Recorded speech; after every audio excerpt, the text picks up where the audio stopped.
발효액을 만들던, 또는 소금과 설탕을 절묘하게 이어서 발효액을 만들던, 그 발효액을 만들어야지만 뭐가 되냐면 식물이 성장할 수 있는 기본 요소가 되는 거예요. 먼저 생태계를 조성하고, 그 다음에 물과 햇빛을 풍부하게 들여놓은 상태에서 땅속에는 미네랄이 풍부하고, 그 다음에 영양소를 내가 지상부에서 자유롭게 줄 수 있는 상태. 농업에서 필수적으로 고려해야 될 요소가 뭐냐면 미생물.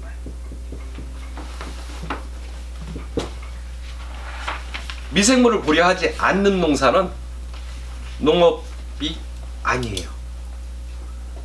지구에 살고 있는 생명체의 전체 무게의 3분의 2가 미생물이란 말이에요. 이 미생물을 고려하지 않고 농업을 하겠다고 하는 건 농업 전체에서 굉장히 착오예요. 근데 이 미생물은 총 종류는 1억 5천만 종인데 얘들이 그룹이 되어 있어요. 어떤 애는 뜨거운 곳에 사는 애들, 어떤 건 정말 냉한 곳에 사는 애들, 어떤 건 우리가 생활하는 것과 똑같은 온도에서 자라는 애들이 있고, 4도, 5도 이런 곳에 자라는 애들도 있고, 35도, 40도 되는 조건에서 자라는 애들도 있고. 그래서 미생물을 자랄 수 있는 조건을 만들어줬던 게 아까 생태계 조성에서의 나무이고, 그 다음에 거기에 꽂았던 식물들이 미생물하고 공생하는 식물들을 꽂았던 것들이고, 그 상태에서 미생물이 먹어야 산다고요. 그래서 사용하는 것이 뭐냐면 한엽수수피.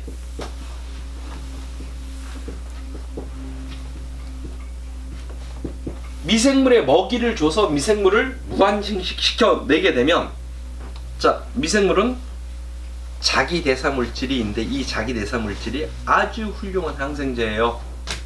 그래서 병원균이나 다른 것이 들어오는 것도 당연히 막아주고, 그리고 그 물질이 전이 돼서 식물 속에서도 무엇을 하는 거냐면 다른 것들이 들어오는 걸 막아주고, 이렇게 방어체계를 완벽하게 갖춰주는 역할과, 개들이 유기물이나 이런 걸 화렵수수피를 분해하면서 나오는 다량의 영양소, 방어물질이 무엇을 해주냐면 식물이 마음 놓고 자랄 수 있는 먹이로서 공급이 되는 거예요. 그래서 화렵수수피를 넣고 이걸 유지를 하는 순간 무엇이 되냐면 수확량에 엄청난 자유를 갖고 와요. 화렵수수피는 유기물이면서 영양소면서 미생물에 먹이면서 자기가 물을 안 넣을 수도 있고 산소를 안 넣을 수도 있고 굉장한 포용 능력을 갖고 있는 거예요. 환경오염 문제들이 나오고 난리를 쳐요. 그걸 모두 해결하는 게 뭐냐면 땅속에 있는 유기물과 미생물이에요. 땅속에 유기물과 미생물이 없는 거를 사막이라 그래요. 그것만 유지해주면 무엇이 되냐면 생태계는 자연적으로 순환을 시작을 해요. 자, 우리가 어떤 작물을 키울 것이냐는 선택도 분명히 해야 돼요. 그게 뭐냐면 원종이라고 하는 부분이에요. 토종종자들, 전통적으로 내려오던 종자들은 어떻게 되어 있냐면 58종 이상의 미네랄을 기본으로 하는 종이에요. 식물이 성장을 해서 방어체계나 이런 걸 가지려면 다양한 물질을 자기가 가지고 있어야 돼요. 그리고 다양한 물질을 구성하는 기본이 미네랄이에요. 그래서 원종은 58종 이상의 미네랄을 갖고 있고, 우리가 현재 쓰고 있는 농약 이런 종묘상에서 사다 쓰는 종자는 13종 이하의 13종 이하의 미네랄 체계를 가지고 있는 것들이 지금 현재 우리가 쓰고 있는 그런 뭐라 그래야 돼요? F1 종자. 뭐 F1이다 아니면 그냥 일반 현재 쓰는 작물은 조생종이라고 표현하는 게 좋겠네요.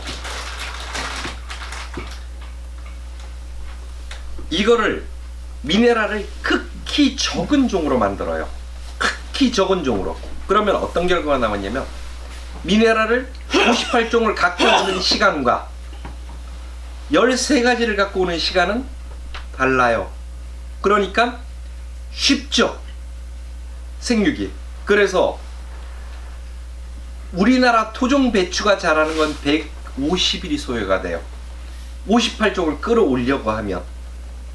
냉이가 자라는 건 1년이라는 시간이 있어야지 미네랄을 끌어다가 냉이로서 자식을 놓을 수 있는 그런 단계에 가요. 그런데 조생종들은 어떻게 되냐면 13종만 끌고 오면 돼요. 그러면 자, 생육기간이 짧겠죠? 그 다음에 나타나는 게 뭐냐면 외부에서 들어오는 병과 세균을 이길 수 있는 능력이 없어요. 그렇기 때문에 당연히 따라오는 게 농약이에요. 농약을 안 주고는 얘들을 못 키워요. 그러니까 거기다가 육종을 하면서 뭔 짓거리를 하는 거냐면 유전자에서 독을 만들게 만들어요.